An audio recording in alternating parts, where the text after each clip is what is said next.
So, today we're going to explore how it is that you find good information that is appropriate to use for our class, for our course, for any course, really.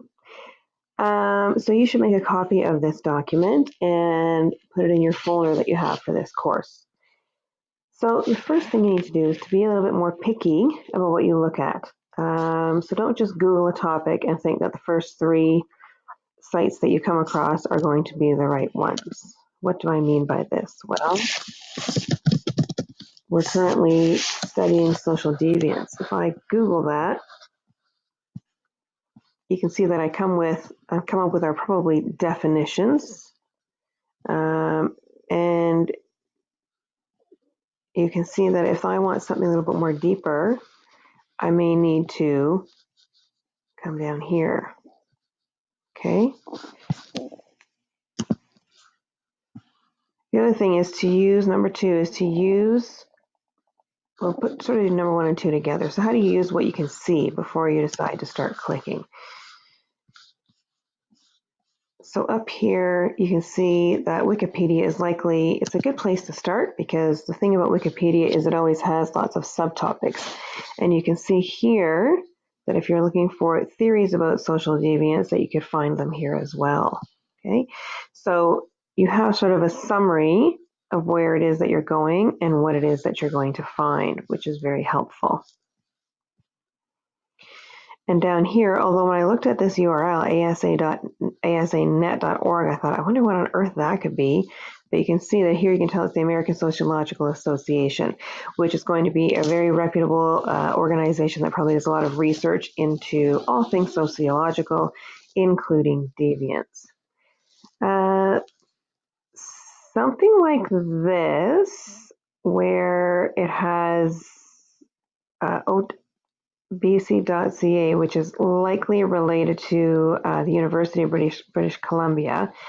You need to be more careful than you used to with these kinds of things. I used to totally trust websites that were university-based. However, more and more professors are having their students post videos about different topics. And so you may end up in a prof's lecture, which is fine, or you may end up in a student project. So if you click on something like this and it's got a bunch of names, that's probably a group of students who work together to put together a slideshow or something. That's probably not what you want, because now what you're doing is you're relying on the student's information being accurate, which we can't always do. Okay, and here are some tips about how you can tell what it is that you're looking for. Typically, I would prefer that you have Canadian information. So you would change your search and just add Canada and see what happens. You can see that now we end up with Canadian sources. University of Toronto. Pearson is a textbook publishing company here in Canada. York University. Okay, so things do get a little bit better.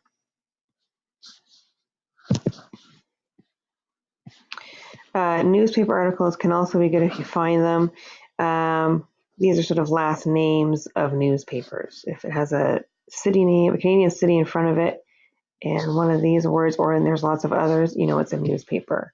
Just be careful that you're not ending up in, some newspapers now have blog posts or editorials. That's not what you want.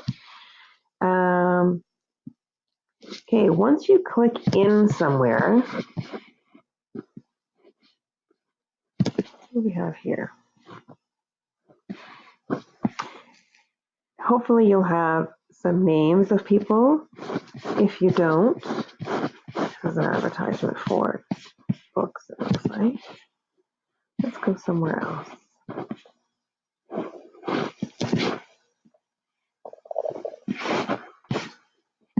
So this tells you it's a reputable source. If you don't have stuff like that, there's often down here somewhere an About Us section, and that will often help you figure out who exactly is writing this. The other thing is sometimes in the actual text, you will have brackets kind of like this, but they'll be at the end of different sentences telling you who wrote that stuff, where they got the information, and that is often helpful also. One of the things I am more concerned about is tip number 4, checking for bias or opinion. So if we search marriage and family,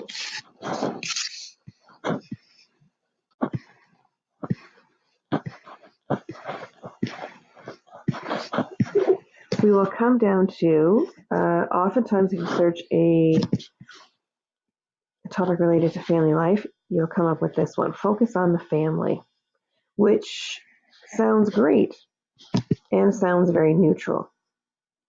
However, if you click on their website, you will notice, you should notice, they've changed this a bit, which is interesting.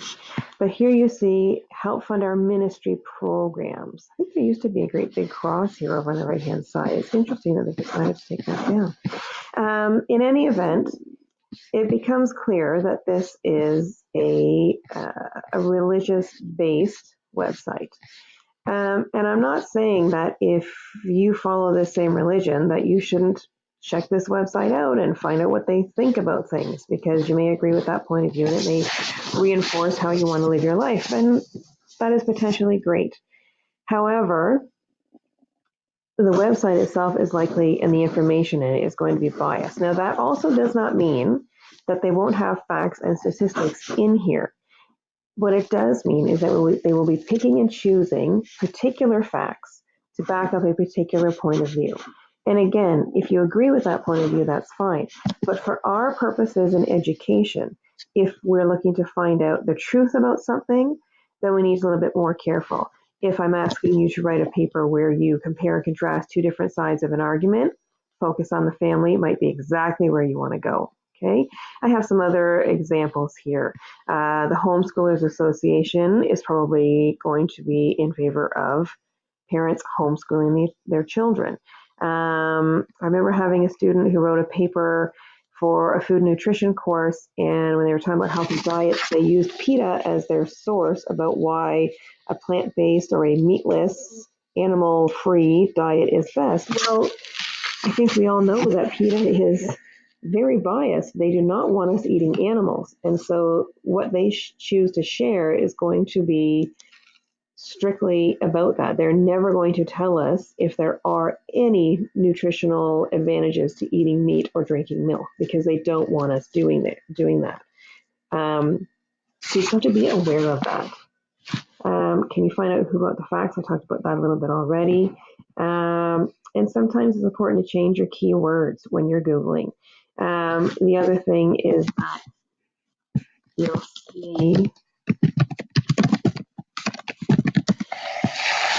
that Google also will give you other possible keywords down here that you could try. So if what you're looking for, if you're not finding it the first time around, try again. You need a t-shirt, keep calm and Google on, okay? Because that would be very helpful. All right, so just keep this in mind because you're going to be looking for a lot of sources in this course, and so it's important that you're finding good stuff.